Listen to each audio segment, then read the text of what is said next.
할렐루야, 정혜교신 용훈 목사입니다. 오늘 성경 말씀 창세기 18장 보겠습니다. 창세기 18장입니다. 여호와께서 마므레의 상수리 나무들이 있는 곳에서 아브라함에게 나타나시니라. 날이 뜨거울 때에 그가 장막문에 앉아 있다가 눈을 들어본즉 사람 셋이 맞은편에 서 있는지라. 그가 그들을 보자 곧 장막문에서 달려나가 영접하며 몸을 땅에 굽혀 이르되 내 주여 내가 주께 은혜를 입어싸우면 원하건대 종을 떠나 지나가지 마시옵고 물을 조금 가져오게 하사 당신들의 발을 씻으시고 나무 아래에서 쉬소서. 내가 떡을 조금 가져오리니 당신들의 마음을 상쾌하게 하신 후에 지나가소서. 당신들이 종에게 오셨음이니이다. 그들이 이르되 내 말대로 그리하라. 아브라함이 급히 장막으로 가서 사라에게 이르되 속히 고운 가루 세 스아를 가져다가 반죽하여 떡을 만들라 하고 아브라함이 또 가축대 있는 곳으로 달려가서 기름지고 좋은 송아지를 잡아 하인에게 주니 그가 급히 요리한지라. 아브라함이 엉긴 젖과 우유와 하인이 요리한 송아지를 가져다가 그들 앞에 차려놓고 나무 아래에 모셔 섬에 그들이 먹으니라. 그들이 아브라함에게 이르되 내 아내 사라가 어디 있느냐? 대답하되 장막에 있나이다. 그가 이르시되 내년 이맘때 내가 반드시 내게로 돌아오리니 내 아내 사라에게 아들이 있으리라 하시니 사라가 그 뒤 장막문에서 들었더라. 아브라함과 사라는 나이가 많아 늙었고 사라에게는 여성의 생리가 끊어졌는지라. 사라가 속으로 웃고 이르되 내가 노쇠하였고 내 주인도 늙었으니 내게 무슨 즐거움이 있으리요. 여호와께서 아브라함에게 이르시되 사라가 왜 웃으며 이르기를 내가 늙었거늘 어떻게 아들을 낳으려 하느냐. 여호와께 능하지 못한 일이 있겠느냐. 기한이 이를 때에 내가 내게로 돌아오리니 사라에게 아들이 있으리라. 사라가 두려워서 부인하여 이르되 내가 웃지 아니하였나이다. 이르시되 아니라 내가 웃었느니라. 그 사람들이 거기서 일어나서 소돔으로 향하고 아브라함은 그들을 전송하러 함께 나가니라. 여호와께서 이르시되 내가 하려는 것을 아브라함에게 숨기겠느냐. 아브라함은 강대한 나라가 되고 천하 만민은 그로 말미암아 복을 받게 될 것이 아니냐. 내가 그로 그 자식과 권속에게 명하여 여호와의 도를 지켜 의와 공도를 행하게 하려고 그를 택하였나니 이는 나 여호와가 아브라함에게 대하여 말한 일을 이루려 함이니라. 여호와께서 또 이르시되 소돔과 고모라에 대한 부르짖음이 크고 그 죄악이 심히 무거우니 내가 이제 내려가서 그 모든 행한 것이 과연 내게 들린 부르짖음과 같은지 그렇지 않은지 내가 보고 알려 하노라. 그 사람들이 거기서 떠나 소돔으로 향하여 가고 아브라함은 여호와 앞에 그대로 있더니 아브라함이 가까이 나아가 이르되 주께서 의인을 악인과 함께 멸하려 하시나이까. 그 성 중에 의인 50명이 있을지라도 주께서 그곳을 멸하시고 그 50 의인을 위하여 용서하지 아니하시리이까. 주께서 이같이 하사 의인을 악인과 함께 죽이심은 부당하며 의인과 악의를 같이 하심도 부당하니이다. 세상을 심판하시는 이가 정의를 행하실 것이 아니니까. 여호와께서 이르시되 내가 만일 소돔 성읍 가운데에서 의인 50명을 찾으면 그들을 위하여 온 지역을 용서하리라. 아브라함이 대답하여 이르되 나는 티끌이나 재와 같사오나 감히 주께 아리나이다. 50 의인 중에 5명이 부족하다면 그 5명이 부족함으로 말미암아 온 성읍을 멸하시리이까. 이르시되 내가 거기서 45명을 찾으면 멸하지 아니하리라. 아브라함이 또 아뢰어 이르되 거기서 40명을 찾으시면 어찌하려 하시나이까. 이르시되 40명으로 말미암아 멸하지 아니하리라. 아브라함이 이르되 내 주여 노하지 마시옵고 말씀하게 하옵소서. 거기서 30명을 찾으시면 어찌하려 하시나이까. 이르시되 내가 거기서 30명을 찾으면 그리하지 아니하리라. 아브라함이 또 이르되 내가 감히 내 주께 아뢰나이다. 거기서 20명을 찾으시면 어찌하려 하시나이까. 이르시되 내가 20명으로 말미암아 그리하지 아니하리라. 아브라함이 또 이르되 주는 노하지 마옵소서. 내가 이번만 더 아뢰리이다. 거기서 10명을 찾으시면 어찌하려 하시나이까. 이르시되 내가 10명으로 말미암아 멸하지 아니하리라. 여호와께서 아브라함과 말씀을 마치시고 가시니 아브라함도 자기 곳으로 돌아갔더라. 아멘. 할렐루야. 아멘. 오늘은 2024년 1월 19일 금요일 7시 10분 됐습니다. 성경이 좀 많이 어려워요. 그래서 성경을 다양한 각도에서 많이 봅니다. 그래서 제가 이런 얘기를 굉장히 많이 했어요. 저희 고향집, 전라북도 김제에 있는 고향집에서 바라보면 동편에 우리 모악산이 있어요. 그 모악산이 한 800m쯤 되는가 봐요. 좀 더 미치는가 모르겠지만 KBS 방송국 송신소가 있어요. 그래서 날 밝은 날은 건물들이 이렇게 보입니다. 그리고 그 모악산이 좀 이렇게 영험한 곳이에요. 계룡산만 많은 분들이 뭐 영험하다 그러는데 모악산도 만만치 않다고 사람들이 얘기하는 것 같아요. 김제시, 또 완주군, 또 우리 전주시가 또 임실군이 옆에 이렇게 인접해 있는 것 같아요. 그리고 제가 항상 하는 거, 내가 무엇을 안다 하면 어떤 사람이 아는 것이냐라고 제가 한번 질문을 해보거든요. 뭐냐면 제가 모악산을 바라보면서 살았어요. 한 43년 동안 뭐 주민등록지를 고향집으로 해놓기 있었기 때문에, 또 중학교 때는 자전거로 우리 시내로 통학을 했기 때문에 매일 아침 어떤 때는 안개가 끼고 또 이렇게 서리가 낄 때가 있잖아요. 어떤 때 보면 학교 가서 보면 이렇게 거울에 눈썹에 하얗게 서리가 내려 있을 때도 있고요.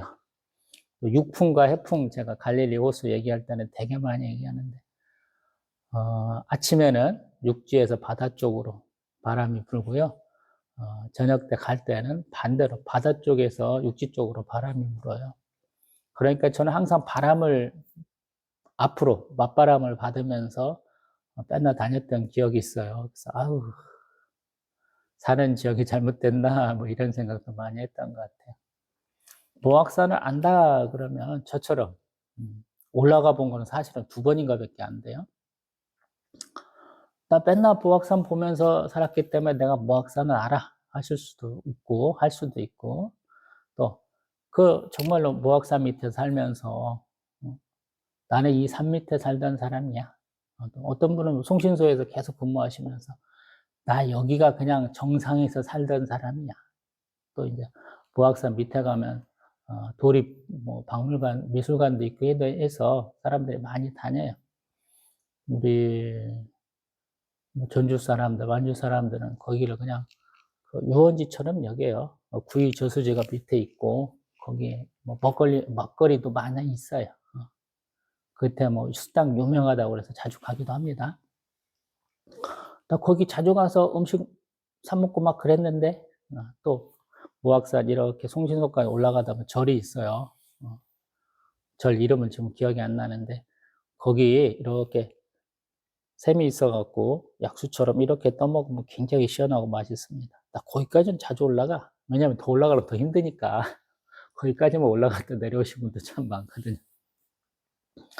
또 어떤 분은 사진 요즘에 많이 찍으시잖아요. 나 그 모악산에 사계를 찍는 사람이야. 또 어떤 분은 산나물 캐러 다니라고 바쁘시고. 나 그냥 거기가 그냥 등산 코스야. 온갖 등산 코스를 내가 다 다녀봤어. 이럴 수 있잖아요. 이게 자기가 안다는 게 다양하다는 거예요.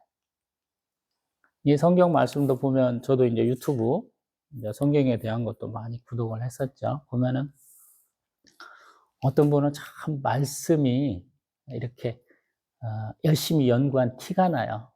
우리 히브리어나 헬라어에 굉장히 정통하셔갖고 그거를 얘기하시는 분이 있어요. 또 어떤 분은 역사신앙을 전공하셔가지고 어떤 사람들이 어떤 해석을 했어 하고 말씀을 잘 하시는 분이 있어요. 또 어떤 분은 거기서 사셔. 이스라엘 땅에서 살면서 말씀과 그 환경을 가지고 얘기하시는 분이 있어요. 또 어떤 분은 거기에 살지는 않지만 성경에 나오는 각 장소를 갖다가 뭐 한 100번도 넘게 계속 방문하시면서 뭐 이렇게 사진도 찍고 말씀으로 묵상도 하신 분이 계셔요. 저도 저쪽에 책 2권을 그분 거 보면서 은혜 많이 받았던 것 같아요. 근데 사실 가보면 그 땅이 그 땅입니까? 이런 말씀을 하실 수 있어요. 왜냐하면 시대가 많이 바뀌었어요. 자연 환경이 많이 바뀌었어요. 별로 관계 없어졌어요. 이슬람 세력들이 많이 하면서 그 화려했던 교회들이 다 없어졌어요. 가보면 교회 유적이라고 많은 것들을 보여주잖아요. 남아있는 것이 이 벽, 그 다음에 밑에 그 모자이크 타일이 그때 굉장히 비쌌다고 그러는데 각종 우리 그 돌들을 갖다가 이쁘게 모자이크 장식한 것밖에 없어요. 그래서 뭐 딱히 간다고 해서 우리가 느낄 수 있는 건 아니에요. 많은 분들이 가서 예수님 고난의 길도 이렇게 걸어보시기도 하고 각종 기념 교회들 다녀보시긴 하는데 예수님 당시하고 지금하고 많이 다르잖아요. 특히나 십자가 운동을 하면서 그 지역을 많이 복원하고 찾았고 했기 때문에 지금 그 정도 남아있는데 그때 세월 때하고 우리하고 한 5세기, 6세기 떨어져 있잖아요. 십자군 전쟁 때하고도. 그러니까 많이 다른 거예요. 그래서 제가 드리는 말씀을 참 다양하게 봐라. 그리고 어떤 분을 절대적인 가치로 두지 마라. 진리는 한 분뿐이에요. 하나님밖에 없어요. 참되신 하나님, 성육신 하시고 십자가 대속하신 예수 그리스도밖에 없어요. 그래서 그 많은 다양한 요소들을 다 섭렵하려고 하면 힘든 거예요. 무악산 밑에 살아야 되고 무악산 매번 등산해야 되고 무악의 사계를 다 즐겨야 되고 그림도 그리고 사진도 찍고 가서 먹거리도 막 열심히 먹고 이게 아닌 게 아닌 거예요. 굳이 그렇게 할 필요 없어요. 저처럼 멀리 살면서 파요. 우리가 왜 멀리 있는 산을 청산이라고 부르는지 제가 알았잖아요. 저는 녹산이 맞다 그랬어요. 왜 녹색인데 왜 청산이라고 불러? 그런데 날 밝은 날 보면 산이 파랗게 보여. 청산이라는 걸 제가 무악산을 보면서 알았잖아요. 말씀도 마찬가지인 거예요. 담임 목사님 설교가 1번이고 그 다음에 나하고 신앙의 결이 맞는 사람들이 2번쯤 해당하는 거예요. 그래서 동영상들을 자주 보세요. 그리고 내 성향에 맞춰서 내가 예수 그리스도에게서 닦아놓은 터 위에 말씀들을 쭉 쌓아가는 거예요. 그래서 내가 하나의 성전이 돼 보는 것이죠. 그래서 다양성을 먼저 확보하려고 그래라. 그 다음에 여러 거 처음부터 보는 건 맞지 않아요. 근데 맛보기는 괜찮아요.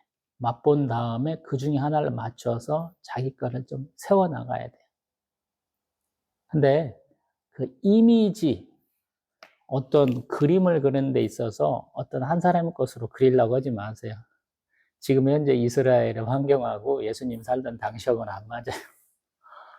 많은 분들이 그것을 절대치로 두고 얘기하시는데 제가 그런 것이 성령의 감동으로 왔더라면 제가 거기 살았겠죠.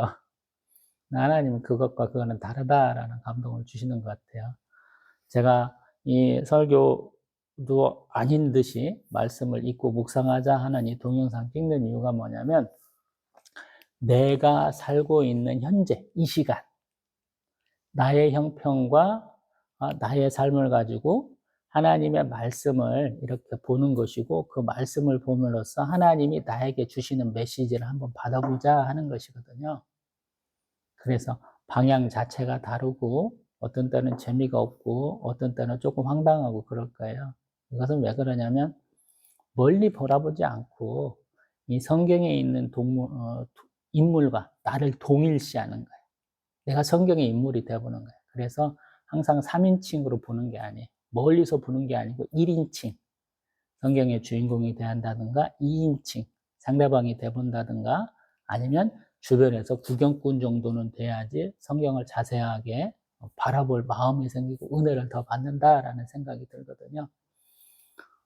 그래서 한번 말씀드려보는 거예요. 하나님이 굉장히 성경의 무대를 단순화시키시죠. 등장인물들이 적어요. 왜 그런가를 생각을 해봐야 돼요. 특별하게 우리 이렇게 모세 오경에는 각 장면에서 나오는 등장인물들이 굉장히 소수예요. 그것은 내가 집중해서 이것을 보라라는 뜻이에요. 뭐 당연한 거 아니라고 할 수도 있죠. 하나님의 그 성도가 별로 없으니까. 근데 한편으로 보면 하나님이 이렇게 우리를 다 챙겨주신다 할 수 있는 거예요. 그래서 항상 집중적으로 보면 참 좋습니다. 이 얘기하는데 벌써 10분이 지나가. 그래서 좀 어려워요. 저도 처음에는 PPT 만들어가지고 줌으로 찍으면 좀 설명 좀 할 수 있지 않을까 그랬는데 제 노트북의 해상도, 카메라 해상도가 너무 낮더라고요. 그래서 뿌옇게 나와요. 그래서 PPT 포기하고. 그 다음에 이제 제가 좋아하는 것은 가르치는 식으로 하는 거. 저 뒤에다가 칠판을 큰 거 놓고 쓰면서 했으면 더 좋겠다라는 생각도 했어요. 근데, 그것은 조금 저하고도 또 상황이 또 안 맞더라고요. 그 형편도 있고, 저도 아직 그런 정도까지는 아닌 것 같기도 하고 그래요. 그래서 혹시라도 제 동영상 보시는 분들에게 부탁드리는 말씀은 내가 알고 있는 지식과 내가 가능한 방법으로 성경이 어떤 사람들의 얘기를 하는지를 한번 세워보는 거예요. 소위 말해서 육하 원칙, 누가 언제 어디서 무엇을 어떻게 왜 했는지를 먼저 자기가 이렇게 딱 정의를 내려야 돼요. 이 사람은 이런 거 하고 있구나라는 것을 1번을 할 수 있어야 돼요. 근데 제가 그런 거 잘 안 하죠. 제 방식이 가장 기초적인 것을 가르쳐 주려고 그러지는 않더라고요. 깝깝해가지고. 그 정도는 기본적으로 알아야지 항상 그러거든요. 제가 다른 목사님도 설교 되게 안 듣는 이유 중에 하나가 그거예요. 기본 전제를 알아야 돼요. 그리고 그 안에서 자기 얘기를 해야 되는데 기본 전제를 못 세우시는 분들이 되게 많아요. 미안한 얘기지만. 제가 아마 10살 무로부터 저 형님, 맨 위에 계시는 저 형님이 책 좀 읽어라 그러고 동화책 많이 사주시기 시작한 것 같아요. 막내 누님이 소설책을 굉장히 많이 읽었어요. 학교 공부 내두고 소설책 읽기를 되게 좋아했던 것 같고, 저도 그 영향을 받아서 그런지 책들을 많이 읽었어요. 많이 읽었다가 봐요. 그 당시는 뭐, 우리 71년생 앞뒤로 오시는 분들은 1년에 수십 권을 읽어야 독서한 거야 이렇게 말씀하시던 때잖아요. 근데 수십 권 정도를 거의 읽었던 것 같아요. 뭐 한 작품을 딱 정해서 뭘 읽었어 이런 정도는 아니지만 그래도 고전문학, 한국 고전문학, 세계 노벨문학상 받은 작품들 띄엄띄엄 봤었고 또 그것이 또 하나의 자극이 돼서 우리 편입해서 학사학위 맞출 때 영어 영문학과를 한 것 같아요. 참 뜻하지 않게 한일장신대라고 있는 전북 완주군에 있는 우리 신학교이기도 하고 그런데 뭐 밸류는 되게 이제 전주에서부터 멀리 떨어지면 밸류가 떨어진다 그래요. 그래서 한 2류에서 3류쯤 해당하는 학교인데 영어 영문학 가르치셨던 교수님들이 워낙에 뛰어나가지고 그 중학교 수준부터 대학교 수준의 그 많은 수준차가 있는 나이대도 20대부터 한 6, 70대까지 있는 그 환경 가운데서 원서를 보게 하셔가지고 영어를 문학 작품을 문학 비평을 원서로도 좀 볼 수 있는 기회를 많이 주셨네요. 그러면서 느끼는 게 뭐냐면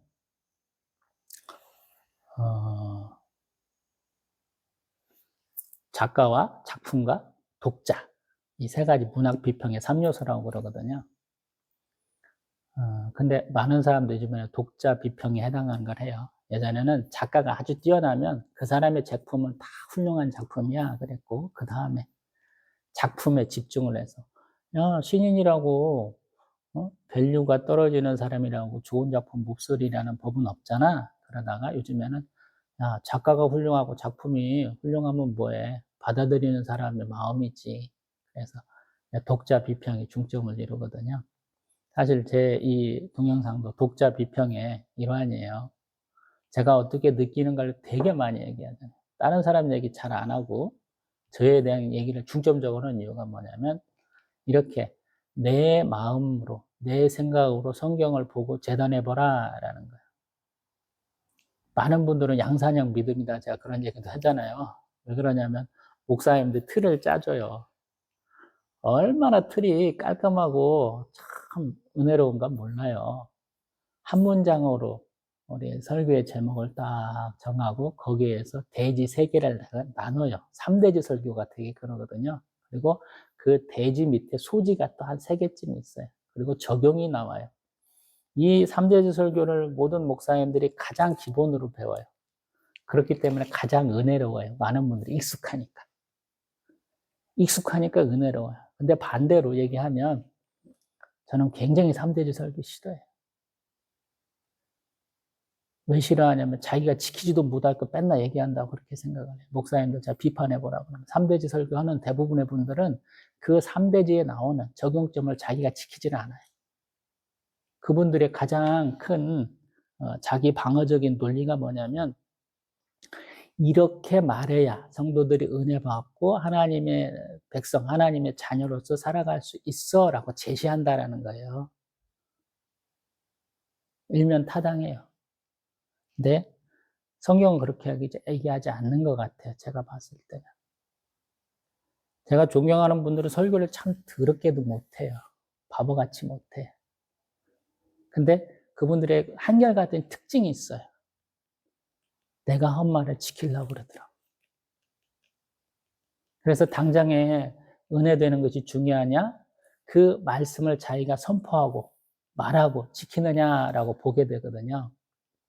근데 거짓말은 거짓말을 낳더라고요. 말만 번지르르 하시는 분들은 말이 점점 늘어나요. 그래서 은혜가 많이 돼요. 받으면 받을수록.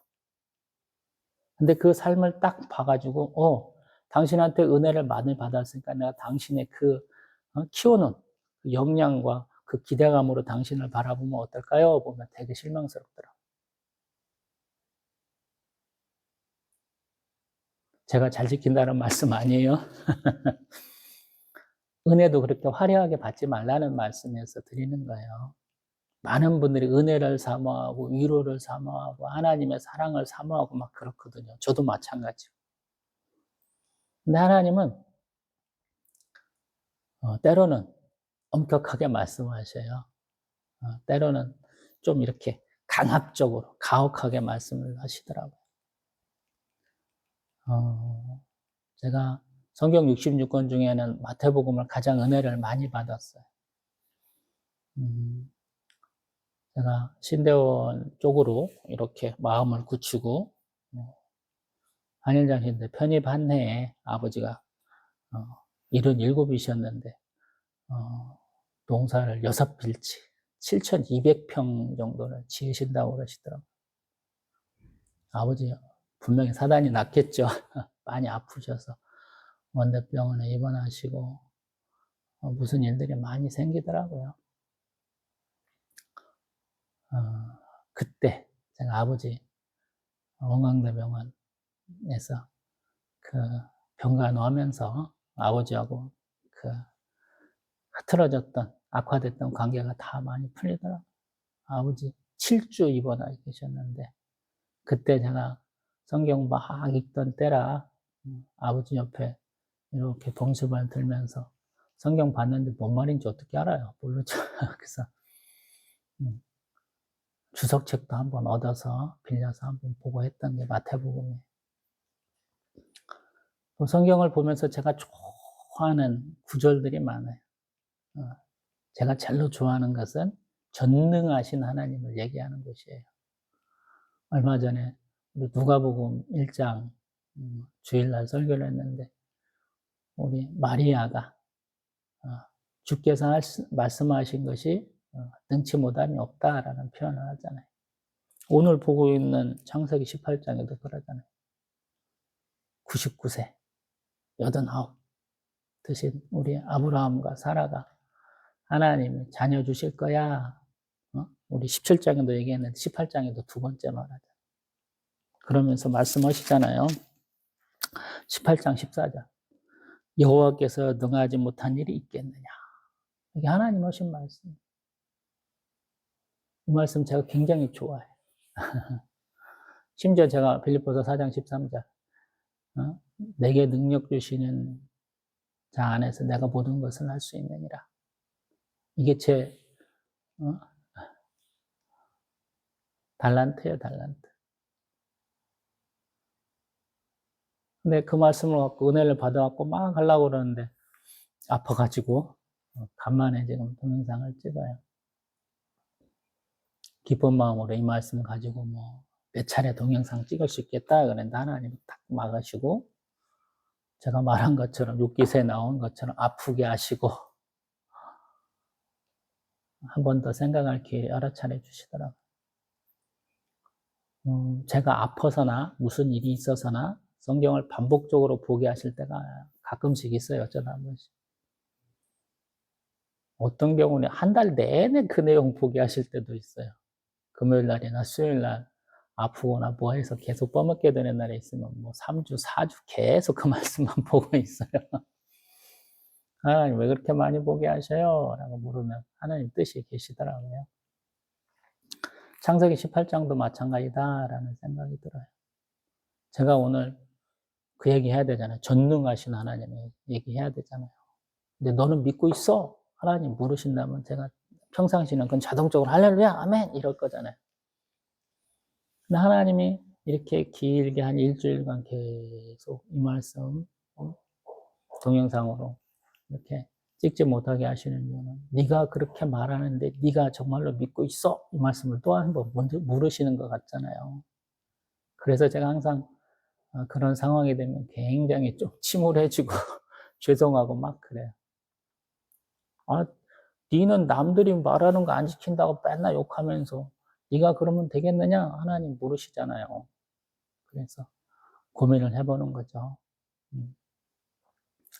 사실 2024년 제가 기도를 많이 했어요. 왜냐하면 하나님이 우리 코로나 바이러스 때문에 고통받기 시작할 때 하나님 그 말씀 주셨거든요.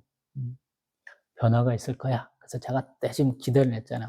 교회관을 부흥시켜 주실란갑다 간만에 할렐루야 그랬는데 결과는 코로나 바이러스 사태로 제 마음을 느낄 수 있는 전 세계 많은 목사들을 만들어 주셨잖아요.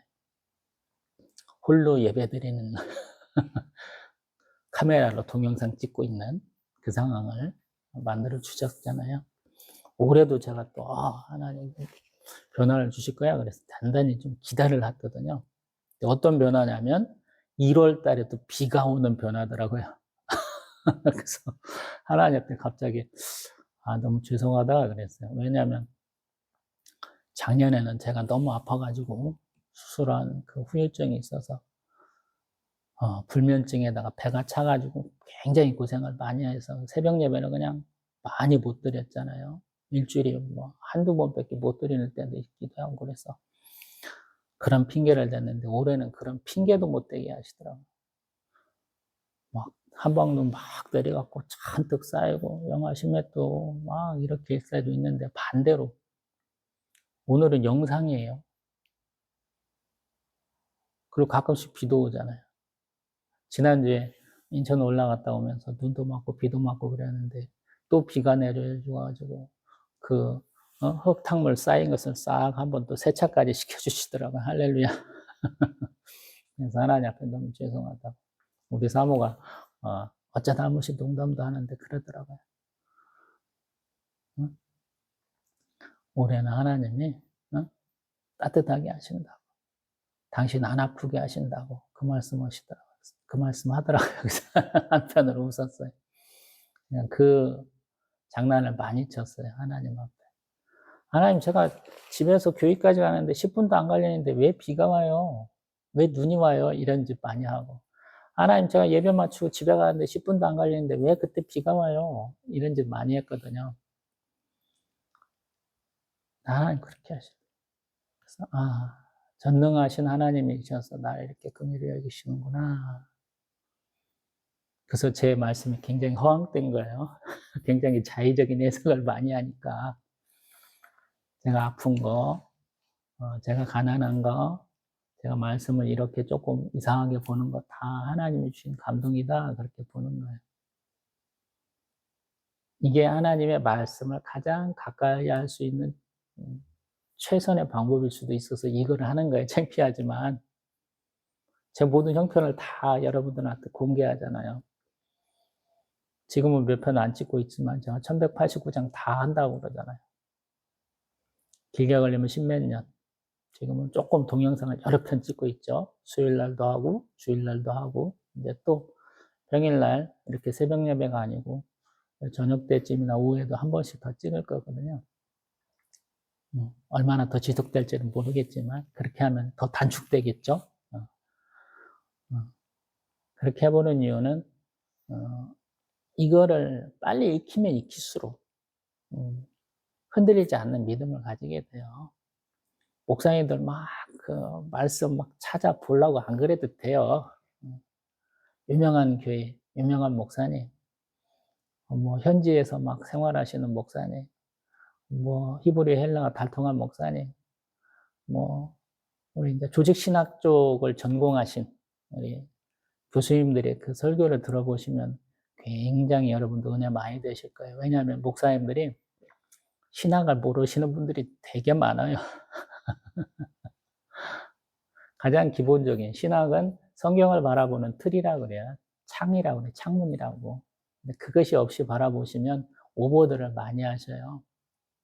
재밌으라고, 주의를 환기시키려고, 그런 것들을 되게 많이 드셔요. 양념을 많이 쳤어요. 그래서 양념 맛이 좋으니까 사람들이 그 양념 맛에 중독된 거랑 똑같은 반응들을 많이 하시는데, 좀 재료 본연의 맛을 살리시는 것이 신학자들이거든요. 그래서 혹시 뭐 인연이 되시거나 아니면 좀 능력이 되시는 분은 역사신학, 조직신학, 선교신학, 저는 오히려 이제 구약, 신약 전공하시는 목사님들 그 설교 좀 들어보시라고 그러거든요. 굉장히 은혜가 많이 되실 거예요. 왜냐하면 그분들이 조금 더 성경에 달통해요. 조직신학이나 뭐 역사신학 뭐 이런 거 하시는 분들보다. 근데 또 구약 신학하신 분은 구약이 뭐 전부인 것처럼 말씀하시고 신학하신 분은 신약이 전부인 것처럼 말씀하시는데 그것도 좀 섞어야 돼요. 성향이 많이 달라요. 이런 기본적인 얘기를 하다 보니까 벌써 32분 됐어요.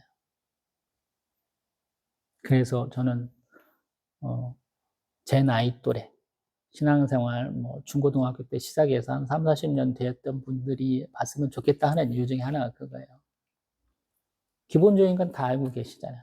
창세기 18장에 뭐가 나옵니까? 전능하신 하나님 얘기가 나옵니다. 17장에서 얘기했던 약속을 하나님이 사라에게도 한 번 더 하시는 거예요. 그러면 그 구조를 오늘은 좀 길게 한다고 생각하고 말씀드려볼게요. 창세기 13장에서 18장까지는 배경의 무대가 헤브론이라는 땅이에요. 헤브론은 어느 땅입니까? 예루살렘, 베들레헴, 그 다음에 헤브론이에요. 유대 산지 가운데 있다 그래요. 그리고 헤브론에서 바라보면 연기가 소돔과 고모라에서 올라오는 것 정도는 볼 수 있는 땅인 것 같아요. 그리고 좋은 땅은 아니에요. 왜냐하면 쉐펠라오는 지중해 연안에 평지에는 비가 좀 오는데 이 유대 산지에는 비가 별로 없어요.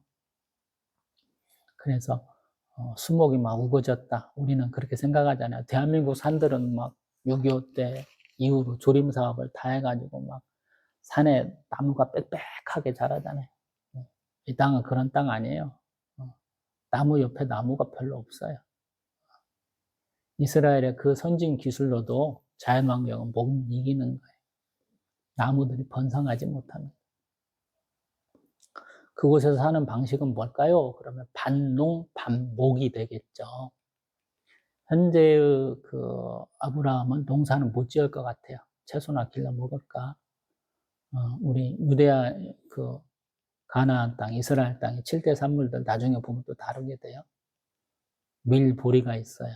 근데 그거는 자라는 땅이 여기가 아니에요. 헤브론 땅은 제가 보기에는.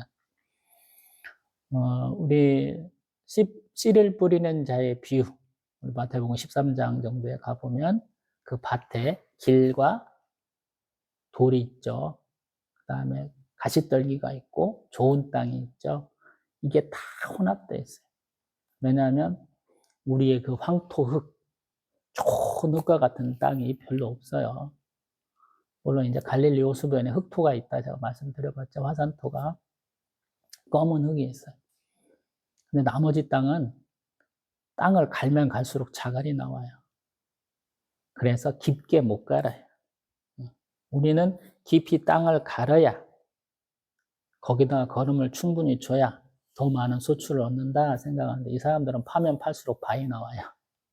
그래서 깊이 파지를 않아요. 그 사람이 쓰는 쟁기들 같은 경우에 이렇게 한번 자료 구할 수 있으면 보세요. 쇠쟁기로 깊이 팔 필요 없다고 얇게 팝니다. 그리고 그 돌을 다 골라내면 아무것도 없어요. 그래서 돌은 있는 대로 놔두는 거예요, 그냥. 그리고 거기에 물론 이제 경계표, 내 밭이야, 네 땅이야 하는 것들이 있을 수 있지만 대부분 사람들이 다니면 그게 그냥 길이에요. 그곳에서 유목 생활을 하는 거죠. 북방 내왕과 싸워서 이길 때 보면 318명이나 되는 자기 집에서 길리운 사람들이 있잖아요. 그럼 우리가 단순하게 생각할 때는 그러면 마을 정도는 이룰 수 있지 않을까? 정착형 문명으로.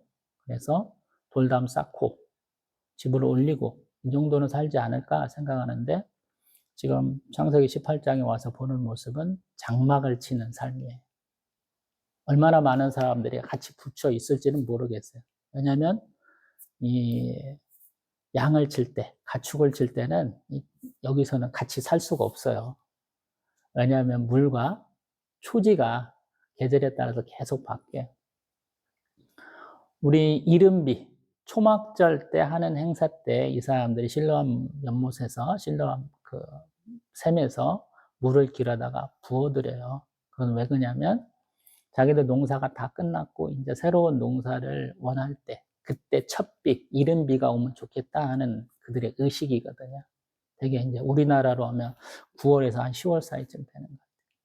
이른비가 되기를 원하는 거예요. 그러면 이 사람들은 여러 군데 흩어져 있는 거예요. 그러니까 실제로 왜 아브라함이 가장 뜨거운 한낮에 지나가는 세 사람을 먼저 발견할 수 있냐? 이런 문제를 해결하려고 지금 이런 가설을 세워보는 거예요. 그 다음에 장막을 치는 방식은 베두인들은 어떻게 치냐면 가운데가 있으면 옆으로 계속 달아내요. 원형처럼 이렇게 뚫어갖고 치는 형태가 아니라는 거예요. 여기 4개 있어? 그러면 옆에 아내 거, 옆에 자식 거 이런 식으로 만든다는 거예요. 구조를 좀 그리시면 좋아요. 그 다음에 덮개가 있어요. 이것은 성막에서도 쓰는 방식이잖아요. 성막에서 약 3중, 4중으로 계속 위에 씌우잖아요. 비도 안 오는 때 방수를 할 수 있는 가죽까지 다 덮잖아요. 그 이유가 그래서 그래요. 그 다음에 아브라함이 99세도 굉장히 튼튼했다라는 보여주는 장면이 여기도 있어요. 눈이 좋아가지고 먼저 발견하고 사라를 불러서 급히 3스와쯤 되는 물가를 반죽해서 무교봉 빨리 만들어라 그러고 가서 먹을 만한 짐승을 자기 손으로 잡아갖고 종한테 줘서 조리 좀 해 이렇게 말하잖아요. 눈도 밝고 또 아직까지도 쌩쌩하신 분이 활발하신 분이 그리고 영적으로 깨어있는 분이 우리 라우디게 교회 제가 되게 많이 얘기하죠.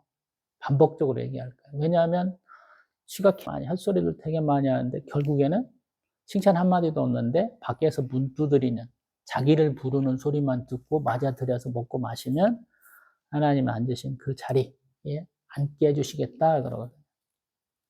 딴짓거리 해도 귀만 뚫려 있으면 되는 거예요. 근데 아브라함은 눈도 띄어 있고 귀도 열려 있어요. 영적으로 깨어 있는 것이죠. 그럼 문제가 뭐냐? 왜 하나님은 반복적으로 말씀하시냐는 거예요. 17장에서 말씀하셨죠. 왜 18장에서 또 말씀하셔요? 이건 창세기 1장, 2장과 똑같잖아요. 이게 성경에서 말하는 반복법이에요. 제가 생각할 때. 조금은 다른 상황. 그러나 동일한 주제를 다루시는 거. 그리고 또 거기에서부터 또 나가시는 방식. 재밌는 것이죠. 다른 각도의 얘기를 한다라는 거예요. 저희 집에서 바라보는 모악산과 우리 전주 시내에서 바라보는 모악산, 임실로 넘어가는 고갯길에서 바라보는 모악산, KBS 송신소하고는 다른 느낌이다. 완죽은 저쪽 구유저수에서 바라보는 모습은 다른 거예요. 근데 동일한 산이에요. 하나님이 하시는 일도 그래요. 우리는 한 가지 말을 꼭 정의인 것처럼 얘기를 하거든요. 나만 옳다라는 그 어떤 독선주의에 빠질 가능성이 굉장히 높은 거예요. 근데 성경은 그렇게 얘기 안 해요. 너도 옳고 나도 옳다. 너도 옳아. 이렇게 하실 때도 있고요. 너 틀렸어. 너도 틀렸어. 너도 틀렸어. 이렇게 말씀하실 때도 있어요. 굉장히 다양성 가운데 바라보게 하셔요. 이 창세기를 해석하는 것 자체가 우리 구약 끝에 가면 유대인 전경의 끝 다니엘, 에스라, 느헤미야 또 역대가 여태껏 바라본 관점과는 다른 관점을 제시한다니까요. 사복음서가 왜 있어요? 예수님이 그 성육신 하시고 십자가에서 대속하신 것을 다른 사람의 시선으로 바라보게 하시잖아요. 이게 한국식 마인드로 진리는 하나야. 이게 정의야. 이게 아니라는 거예요. 그걸 버려야 돼요. 그래서 항상 진리는 하나님, 그 하나님이 나의 시선을 맨 왼쪽만 바라보고 계시다가 어느 날은 또 너무 왼쪽으로 편향되어 있으니까 오른쪽만 바라보고 계실 때가 있거든요. 이사야 30장 얘기 말씀드려보잖아요. 너무 오른쪽에 갔으면 왼쪽으로 가. 너무 오른쪽에 갔으면 왼쪽으로 가. 말씀하신다. 여기도 마찬가지일 수 있다라는 거예요. 자, 그 다음에 또 해야 될 얘기가 뭐냐면 하나님을 알고 있다는 거예요. 사라가 속으로 하는 얘기. 우리 12절에 속으로 웃고 이르되 내가 노쇠하였고 내 주인이 늙었으니 내게 무슨 즐거움이 있겠느냐. 하나님이니까 아시죠. 속으로 하는 얘기도 아신다. 제가 행위책 얘기도 자주 했었고 또 하고 있고 할 것인데 하나님은 내 마음과 내 머릿속에 했던 행동, 생각도 다 적어놓고 계시다라는 거예요. 제가 항상 부끄러워하잖아요. 제가 맨날 나 비판, 정죄, 헤아림 너무 많잖아요. 너는 그런 말이 없는데 그래서 항상 부끄러운데 할 얘기는 해야죠. 선지자의 사명은 뭐냐면 잘못된 거 잘못됐다고 얘기하는 거예요. 한국 교회는 뭔 말만 하면 맨날 위로하래. 뭔 말만 하면 맨날 용서하래. 그게 하나님 주신 메시지냐고 보면은 성경에는 그렇지 않아요. 하나님 어느 때는 굉장히 대범하게 용서하셔요. 우리 요나 선지자가 화나갖고 딱 보잖아요. 저 거짓으로 회개하는 놈들을 보세요. 우리 원수들을 보세요. 라고 그러잖아요. 하나님 용서하신다. 에스겔 선지자를 통해서 선포하신 하나님은 어떻게 말씀하세요? 한 영혼이라도 죽이기를 원하지 아니하세요. 다 살리시기를 원하세요. 범죄해가지고 3차에 걸쳐서 침입을 받고 그것도 다 느부갓네살 왕 때 이루어지잖아요. 포로로 잡혀간 애들도 정신 못 차리는 쩌놈들도 살아서 고국 땅 돌아가서 행복하게 살기를 원하노라 이렇게 표현하시는 거 같잖아요. 내가 여호와인 줄 알리라. 심판과 함께 회복의 메시지를 딱 그 한 말씀에 담잖아요. 몇십 차례 나오잖아요. 하나님께 다 아시는 분. 안 믿는 자에게 한 번 더 말씀하신다는 의미로 해석하면 굉장히 은혜되겠죠. 우리도 마찬가지. 안 믿은 일들이 뭐 한두 개인가요? 설마 그러겠어? 근데 그런 은혜, 축복이 자꾸 임한다라는. 그래서 말할 수 있어야 되는 것이고 하나님 입에서 그 말이 나왔다는 거예요. 우리 14절. 여호와께 능하지 못한 일이 있겠느냐. 아멘. 아멘 잘하는 성도님들 많이 되세요. 제가 길거리 장사하면서 저희 고향 김제에서 전주로 이렇게 물건을 띠러 갔어요. 도매집에. 가다 보면 교회가 있어요. 그 교회는 어떤 교회냐고 제가 궁금하게 여겼거든요.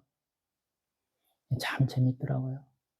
신대원에서 설교를 5분한테 배웠어요. 정규 수업에 2분이에요. 선택 과목이 2분이에요. 근데 선택 과목 하나 가르쳐 주신 우리 목사님, 한 교회 담임 목사 하시는데 그분이 첫 번째 임지가 그 교회였더라고요. 참 인연도 그렇게 되더라고요. 그 교회를 첫 번째 담임으로 가가지고 거기에서 사역했더니 말씀을 하시는데 뭐라고 그러냐면 그 교회에는 권사님이 한 분 계신데 그 권사님은 자기가 뭔 말만 하면 아멘을 잘한다는 거예요. 노유에서까지 알려져가지고 유명한 아멘 권사님이라는 거예요. 그 얘기가 생각나더라고요. 그래서 제가 아멘을 자주 하려고 노력을 했어요. 아멘은 그렇게 이루어지이다 라는 뜻이 들어가 있죠. 그래서 담임 목사님이 설교할 때 은혜의 말씀이다. 그럼 아멘. 하나님이 나를 치시는 저주의 말씀이다. 아멘 하세요. 그럼 그대로 이루어져요. 목사를 사랑하는 가장 표현 잘하는 방법이 아멘이라고 저는 생각을 해요. 어떤 교회는 아멘을 되게 잘하잖아요. 제가 이야기 몇 차례 했고 앞으로도 하고 죽을 때까지 한번 할 건데 아멘 잘하세요. 참 좋은 방법이에요. 그 다음 얘기를 해봅니다. 성경에는 자의적 해석이 굉장히 많이 들어가요. 영감 있는 저자의 해석이라고 해서 구약에다가 자기의 어떤 뜻을 담는 경우가 많아요. 우리 사도들도 그런 것들이 굉장히 많습니다. 우리 베드로 사도의 오순절 설교 가운데도 요엘서를 인용을 하는데 예언할 것이요 라고 한 줄이 들어가 있어요. 찾아보세요. 요엘서에 그 말이 있는가. 아마 없을걸요? 영감 있는 저자의 해석이. 영감 있는 저자의 해석뿐만 아니라 성경을 필사했던 서기관들이 나름대로 해석한 게 또 있어요. 그게 뭐냐면 우리 지금 창세기 18장 22절에 아브라함은 여호와 앞에 그대로 섰더니, 근데 원문에는 뭐라고 그러냐면 여호와 하나님이 아브라함 앞에 섰더니 이렇다는 거예요. 왜 이런 짓 했는가 몰라요. 어차피 하나님 앞에 서면 내가 하나님 앞에 선 것이고 하나님은 내 앞에 선 것이잖아요. 근데 우리는 그렇게 해석을 하기가 쉽지 않죠. 우리도 마찬가지고. 내가 하나님 앞에 쓰는 것이 하나님 앞에 내 앞에 쓰시겠어요? 근데 원문은 그렇다. 요거를 해석하는 데 있어서 하나님의 그 권위, 창조주, 심판주, 구세주, 섭리주 되시는 것만 생각하는 게 아니고 하나님이 아브라함을 얼마나 아끼셨는지, 성경에서 하나님의 친구, 하나님의 벗으로 부르는 사람이 별로 없거든요. 그 중에 한 사람이 아브라함이기 때문에 섰다라고 생각을 해보세요. 3명이 왔어요. 아마도 주의 천사들 둘은 먼저 소돔과 고모라 땅으로 가고 하나님만이 우리 아브라함을 독대해 주시는 거예요. 할렐루야. 하나님이 사람을 독대해 주신 경우는 성경에 극히 드물어요. 그 중에 한 사례예요, 이게. 성경에 뭐 사람만 뭐 어마어마하게 많이 나오죠. 근데 그 사람들이 하나님과 독대하는 경우가 그렇게 많지 않거든요. 근데 아브라함이 지금 독대하고 있어요. 그리고 하나님이 하시는 일을 사람에게 얘기를 해줘요. 이거는 더 드물어요. 내가 제사장 복장을 얘기를 하잖아요. 우림과 둠밈에 대한 얘기를 하잖아요. 갈대아 우르에서부터 나왔으니까 그것이 혹시 우림을 이렇게 뭔가 연상케 하는 것이 아닌가 이런 생각까지도 할 수 있는 정도거든요. 우루가 빛이에요, 빛. 우림이 빛과 진리, 뭐 이렇게 해서 우림과 둠밈이 있는데 여기도 아마 그런 것 같은 느낌을 받아요. 대단하다. 하나님이 하시는 일을 사람에게 직접적으로 얘기하시고 그 하시는 일에 대해서 사람이 태클을 거는 장면, 반대하는 장면이 여기 나오거든. 근데 하나님이 그걸 다 용서를 하죠. 근데 한두 번이지 여기는 6번에 걸쳐서 하나님이 처음에 계획했던 것들을 무너뜨리는 것 같잖아요. 그래서 뭐 이런 사람이 다 있어 그러는데 우리 모세의 오경에는 이거보다 더 심한 것도 있어요. 때가 되면 그 말씀도 드려볼게. 근데 하나님은 용서하셔요. 왜 그렇게 받아들여 주시냐 그러면 하나님의 영광을 위해서 하나님이 하시는 일에 의와 공도가 있어야 됩니다 라고 말하고 있기 때문에 하나님이 용납하시는 거거든요. 그리고 이스라엘 사이의 가장 작은 단위를 10명이다 그래 이 사람들. 실제로 뭐 우리가 하는 얘기는 우리 탈무드 같은 데 보면 한 3명 모이면 벌써 우리 회당 세울까? 이런다는 사람들이긴 한데 이스라엘 사회의 가장 작은 단위는 10명이에요. 성인 10명이 모이면 하나의 대가 된다 그러거든요. 거기까지 그냥 쭉 깎아내려요. 최대한 살리려고 그런 것이죠. 그래서 아브라함이 선택받았다라는 생각이 들어요. 하나님 아무나 쓰시는 거 아니에요. 내가 현재 내 인생의 거의 저점이라고 생각을 해보세요. 고점에, 정점이 있는 게 아니고 저점에 있다고 생각을 해봐요. 우리도 사실은 이렇게 하잖아요. 파동을 타잖아요. 내 영성도 높을 때가 있고 영성이 처질 때가 있어요. 그러면 영성이 낮으면 내 가치가 떨어지는 건가요? 아니잖아요. 나를 판단하시는 이는 하나님이시다. 나를 판단하시는 이는 누구냐? 나의 존재 가치를 만들어주시는 분은 누구냐라는 거. 창세기 18장에 사실은 그러한 나의 자존감에 대한 얘기일 수도 있어요. 가질 것 다 누린 것 같잖아요. 북방 왕들하고도 싸워서 이겼어. 남방 왕들의 견제도 무서뜨렸어요. 근데 내가 이 땅에 온 가장 중요한 목적, 하나님의 말씀을 믿고 와가지고 이루지 못한 게 있다라는 거예요. 자녀가 없잖아요. 자기의 터전이 없잖아요, 지금. 근데 하나님은 그 말씀을 계속 해주시고 있는 거예요. 근 20몇 년에 걸쳐서 하나님의 말씀을 이루어지고 있지 않은데 하나님은 그 말씀을 지금 같은 해에 연달아 2번을 주시고 있다라는 거거든요. 그걸 내가 믿을 수 있겠느냐. 가장 기본적인 반응이 사라거든요. 안 믿어지는데요. 이런 거거든요. 하나님 말씀하셨고 이루어질 거야 라고 말씀하셨어요. 온 세계에 하나님을 믿는 사람이 몇 명 안 되는 때라는 거 있대. 사람들은 많이 있으면 힘이 있다고 느끼잖아요. 큰 교회들이 그렇잖아요. 자기 자랑이잖아요. 간판이잖아요. 성도들도. 나 어느 교회 다녀요? 어느 목사님 밑에 있어요? 자랑이시잖아요. 저도 부러워요. 하나님이 저는 그런 데는 어실도 못하게 하셔서 감사해요. 저는 발길도 준 적도 없고 눈길 한번 준 적이 없어요. 근데 하나님 역사하시잖아요. 능력 없는 하나님이신 것 같은데. 아무도 모르는 하나님이신데. 하나님 천지에 창조 주셔가지고 온 세계 모든 인류 모든 천지 만물을 창조하시는데 아무도 모르는 거야. 하나님의 존재를. 그 잊혀져 가시던 하나님, 스스로를 숨기시던 하나님이 택한 백성, 그의 자녀된 아브라함에게 지금 2번을 말씀하시는데 그들도 잘 안 믿는 거예요. 근데 그것을 하나님은 강압적으로 해주시는 게 아니고 보여주시는 거예요. 그리고 아브라함은 굉장히 믿음이 좋아진 거예요, 사실은. 그래서 하나님 앞에 말씀하시는 거예요. 하나님이면 분명히 소돔과 고모라 땅 하나님이 멸망시키실 수 있겠구나. 그러면 하나님이 영광이 어떻게 될까라는 고민한다. 사람이 하나님 지금 걱정하고 있는 거랑 똑같거든요. 우리가 뭐 조카 롯이 있으니까 그런 거 아니에요? 그거는 다다다다다다 흠껏 얘기인 것 같아요. 지금 아브라함이 하는 얘기는 자신이 받은 축복, 모든 인류를 대표해서 하나님 앞에 지금 말씀드려보는 거예요. 하나님 나라와 그의 의를 간구하라, 구하라 하신 예수 그리스도의 말씀과 비슷하다는 생각을 해봐서 지금 드리는 거예요, 이게.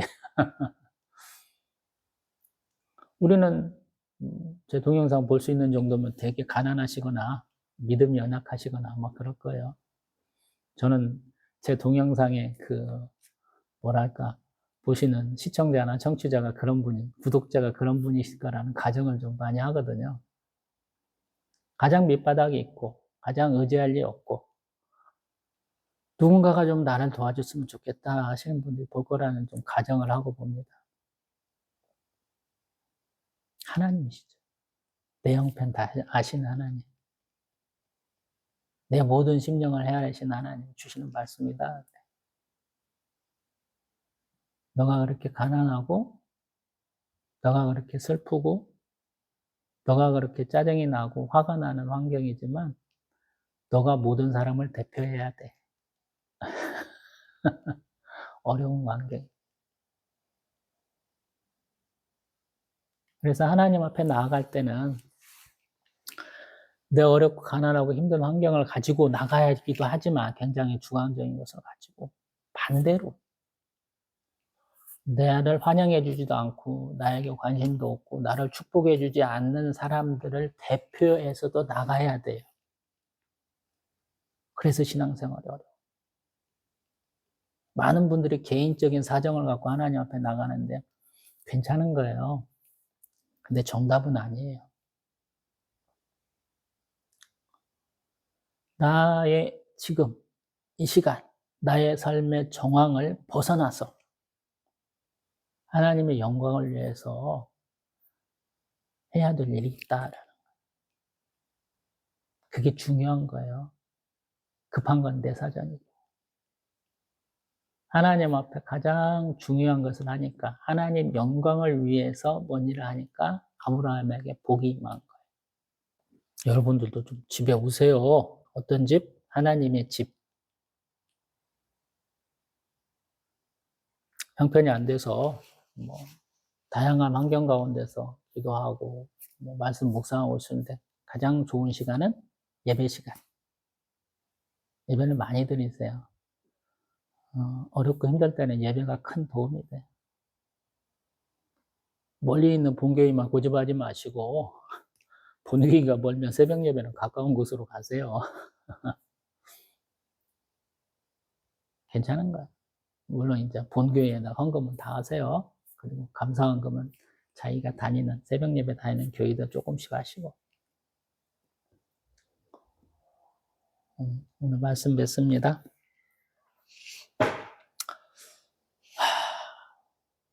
내가 듣고 싶은 말씀 좀 들려주게 해주세요. 그 기도 많이 하시지 말고 반대로 제가 꼭 들어야 되는 말씀이 저에게 들려주게 해주세요. 그 기도 많이 하세요. 그러면 좋은 목사, 좋은 선교사 많이 볼 수 있어요. 내가 혼자가 아니네? 이 말씀 꼭 들을 수 있거든요.